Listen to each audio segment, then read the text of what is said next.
എല്ലാം പ്രിയപ്പെട്ട കൂട്ടുകാർക്കും ഏറ്റവും പുതിയ വീഡിയോയിലേക്ക് സ്വാഗതം.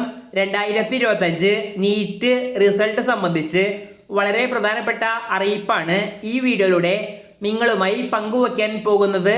വീഡിയോയിലേക്ക് പോകുന്നതിന് മുൻപ് ഇതുപോലെയുള്ള അപ്ഡേറ്റുകൾ അതാത് സമയത്ത് ലഭിക്കുവാൻ ഇപ്പോൾ തന്നെ ചാനൽ സബ്സ്ക്രൈബ് ചെയ്ത് വച്ചേക്കുക. വീഡിയോ ഇഷ്ടമായാൽ ലൈക്ക് ചെയ്തുകൊണ്ട് കാണാൻ ശ്രമിക്കുക. അപ്പോൾ നമുക്ക് നേരെ വീഡിയോയിലേക്ക് പോകാം.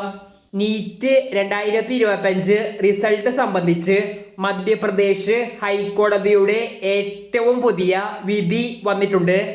ഇന്നത്തെ പുതിയ വിധിയിൽ പറയുന്നത് അവിടുത്തെ നീറ്റ് പരീക്ഷകളിൽ പ്രശ്നങ്ങളുണ്ടായ 75 കുട്ടികളുടെ ഒഴികെ ബാക്കി എല്ലാ കുട്ടികളുടെയും റിസൾട്ട് വളരെ വേഗത്തിൽ നാഷണൽ ടെസ്റ്റിംഗ് ഏജൻസി പബ്ലിഷ് ചെയ്യണമെന്നാണ് അറിയിപ്പിൽ പറയുന്നത്. കോടതി വിധി അനുകൂലമായതുകൊണ്ട് തന്നെ ഈ വർഷത്തെ 2025 നീറ്റ് റിസൾട്ട് ഈ ആഴ്ച തന്നെ, അതായത് ജൂൺ 14 മുൻപ് തന്നെ ഉണ്ടാകുമെന്നാണ് നമ്മൾ പ്രതീക്ഷിക്കുന്നത്.